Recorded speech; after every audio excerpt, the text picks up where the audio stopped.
white flag end up getting passed.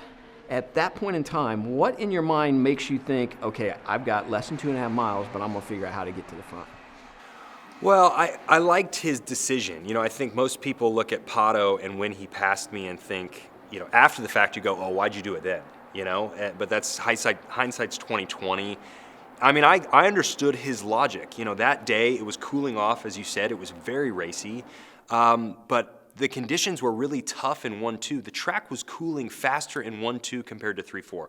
3-4 was really easy. Like, it was super easy to follow and to stay close to people. Turn 1 and 2, as soon as someone passed you going into 1, you had to check up and you would lose a lot of ground. And I think Pato was thinking, well, let me pass him into 1 and he won't be able to recover and get me to the line again.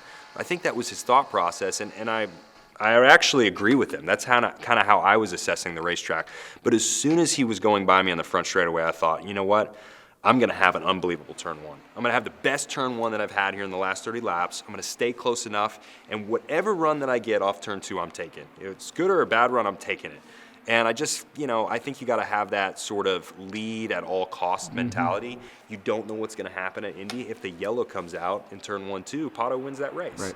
So, you can't predict it, and I think leading at all cost mentality is a good one to have, and that's what I thought on the last lap. And, I definitely had the car to get the job done, which, it goes without saying, but it's such a critical ingredient at Indy. You can be really confident, the car can be handling well, but if you don't have that natural car speed, it's hard to make something happen there. And in the last 2 years, I've had the fastest race car in race conditions that I've ever had around that place.